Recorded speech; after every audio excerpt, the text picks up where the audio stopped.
हरे कृष्णा भक्तों, आज आप सभी सुनेंगे पुत्रदा एकादशी की व्रत कथा। पुत्रदा एकादशी व्रत कथा सुनने मात्र से सभी मनोरथ पूर्ण होते हैं।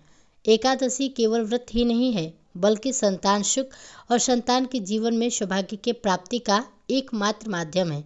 भक्तों, अपनी इच्छाओं के पूर्ति के लिए कमेंट बॉक्स में जरूर लिखें जय श्री हरि विष्णु। तो चलिए कथा प्रारंभ करते हैं। भक्तों, महाभारत काल में युधिष्ठिर ने भगवान श्री कृष्ण से कहा, हे मधुसूदन, कृपया मुझे पौष शुक्ल पक्ष की एकादशी का नाम, महत्व और विधि बतलाइए और उसमें किस देवता का पूजन किया जाता है। तब भगवान श्री कृष्ण, जो अवतारी पुरुष थे और योगेश्वर कहलाते हैं, वे मुस्कुराते हुए बोले, हे राजन, तुम्हारा प्रश्न उत्तम है।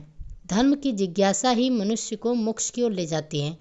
इस एकादशी का नाम है पुत्रदा एकादशी। पुत्रदा अर्थात पुत्र प्रदान करने वाले। यह व्रत सभी पापों का नाश करने वाले है और विशेष रूप से संतानहीन दंपतियों की मनोकामनाओं को पूर्ण करती है। यह व्रत करने से न केवल इस लोक में सुख मिलता है, बल्कि परलोक में भी मनुष्य की प्राप्ति होती है। अब मैं तुम्हें इसकी कथा को सुनाता हूँ, जो कि प्राचीन काल की है। ध्यानपूर्वक सुनो, क्योंकि इस कथा के श्रवण से ही महान पुण्यों की प्राप्ति होती है। प्राचीन काल में भारतवर्ष में एक समृद्ध नगरी थी, महिष्मति। यह नगरी नर्मदा नदी के तट पर बसी हुई थी, जहाँ प्रकृति की सुंदरता और मानवीय सभ्यता का अद्भुत संगम था। चारों ओर हरे भरे वन, फल फूलों से लदे हुए वृक्ष और नदी का कलकल बहता हुआ जल। नगरी में ऊंचे ऊंचे महल, मंदिर, बाजार, उद्यान थे। प्रजा सुखी और समृद्ध थी, क्योंकि उनका राजा सुकेतुमान बड़ा ही धर्मात्मा और न्यायप्रिय था। राजा सुकेतुमान का जन्म एक राजकुल में हुआ था। बचपन से ही वे वेद शास्त्रों के ज्ञाता थे। उनके पिता ने उन्हें राजधर्म, युद्ध कला और धर्म नीति की शिक्षा दी थी। सिंहासन पर बैठने के बाद उन्होंने प्रजा को माता पिता के समान माना। वे रोज प्रातःकाल उठकर सूर्यदेव की आराधना करते, फिर दरबार में प्रजा की समस्याएं सुनते, कर कम रखते, किसानों को सहायता देते और ब्राह्मणों का सम्मान करते। उनकी रानी भी उतनी ही धर्मपरायण थी, सुंदर, सौम्य और दयालु। दोनों का वैवाहिक जीवन सुखमय था, लेकिन एक कमी थी, वह थी संतान का अभाव। हिंदू शास्त्रों में संतान को वंश की निरंतरता का प्रतीक माना गया है। मनुस्मृति में कहा गया है कि पुत्र के बिना पितर अतृप्त रहते हैं और मनुष्य का जीवन अधूरा रहता है। राजा सुकेतुमान को यह कमी दिन रात सताती थी। वे सोचते थे, बिना पुत्र के यह राजपाट व्यर्थ है। कौन मेरे बाद प्रजा का पालन करेगा? कौन पितरों को तर्पण देगा? रानी भी रातों को जाकर रोती, मंदिरों में जाकर प्रार्थना करती। दोनों ने अनेक तीर्थ यात्राएं की, दान दिए, लेकिन संतान का सुख नहीं मिला। एक दिन राजा ने अपने मंत्रिमंडल को बुलाया। मंत्रीगण अनुभवी और बुद्धिमान थे। राजा ने अपनी व्यथा बताई, हे मंत्रियों, मैं संतानहीन हूँ, इससे मेरा हृदय व्यथित है। क्या कोई उपाय है? मंत्रियों ने विचार विमर्श किया।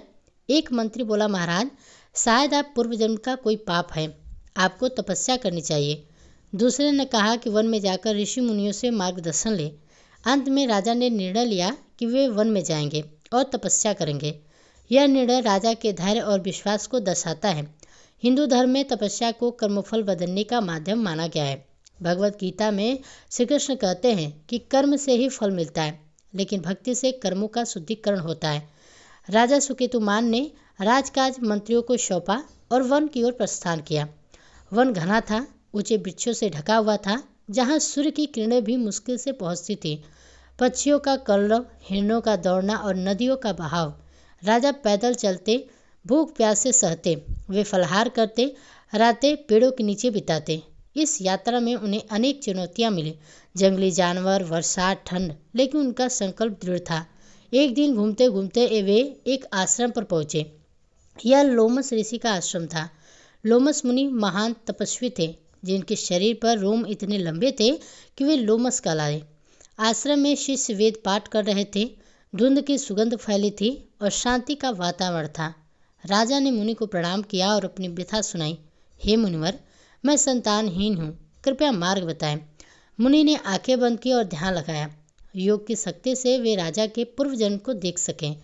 हिंदू दर्शन में पूर्व जन्म को कर्म सिद्धांत से जोड़ा गया है। भागवत पुराण में कहा गया है कि वर्तमान जीवन पूर्व कर्मों का फल है। लोमस मुनि बोले, हे राजा सुनो, तुम्हारा पूर्व जन्म, तुम एक धनी वैश्य थे, व्यापार करते थे। एक दिन तुम यात्रा पर जा रहे थे।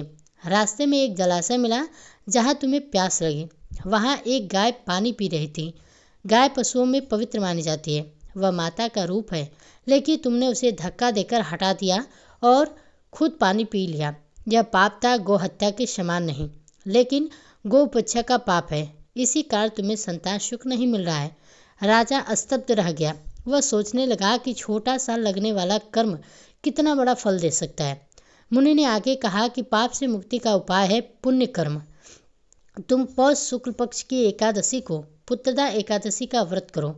यह व्रत भगवान विष्णु को समर्पित है। विष्णु जी जगत के पालनहार हैं, वे भक्तों की रक्षा करते हैं। मुनि ने व्रत की महिमा बताई। यह व्रत पापों को जलाता है, जैसे कि अग्नि काष्ठ को। संतान प्राप्ति के अलावा स्वास्थ्य, धन और मोक्ष देता है। राजा ने पूछा कि हे मुनि, व्रत कैसे करें? मुनि ने विस्तार से बताया कि पुत्रदा एकादशी व्रत की भिन्न भिन्न विधियां हैं। दशमी के दिन से ही मन को शुद्ध रखें, सात्विक भोजन करें, फल, दूध, अनाज बिना नमक के, क्रोध, काम, लोभ से दूर रहें, शाम को भगवान विष्णु की पूजा करें। एकादशी का दिन आपको प्रातःकाल उसका स्नान आदि से निवृत्त हो जाना है। स्वच्छ वस्त्र धारण करना है। घर में पूजा स्थल बनाएं, विष्णु जी की मूर्ति का या चित्र को स्थापित करें। धूप दीप नैवेद्य चढ़ाएं, विष्णु सहस्त्रनाम का पाठ करें। दिन भर उपवास रखें। पानी पी सकते हैं लेकिन अनाज नहीं। शाम को कथा सुने या पढ़ें। रात्रि को जागरण करें। रात भर भजन कीर्तन करें। विष्णु जी के नामों का जाप करें। साथ ही अगले दिन पारण करें। पहले ब्राह्मणों को भोजन कराएं, फिर स्वयं ग्रहण करें। दान में आप वस्त्र, फल, अन्न दे सकते हैं। मुनि ने कहा कि इस व्रत में श्रद्धा मुख्य है, बिना श्रद्धा के व्यर्थ है। राजा ने मुनि को धन्यवाद दिया और लौटाए। राजा और रानी ने मुनि के अनुसार व्रत किया। वे पूरे मन से लगे। व्रत के दौरान उन्होंने विष्णु जी की आराधना की, कथा सुनी। व्रत के पुण्य से रानी गर्भवती हुई और 9 महीने के बाद एक सुंदर पुत्र का जन्म हुआ। पुत्र बड़ा ही बलवान, बुद्धिमान, धर्मात्मा था। राजा ने उसका नाम रखा और राज्य में उत्सव मनावा। पुत्र बड़ा होकर राजा बना और वंश आगे चला। तो भक्तों, आशा करते हैं आज की ये व्रत कथा आप सभी को पसंद आई होगी। पसंद आई हो तो वीडियो को लाइक कीजिएगा। इसी तरह से व्रत कथाओं को सुनने के लिए हमारे चैनल को सब्सक्राइब भी जरूर कीजिएगा।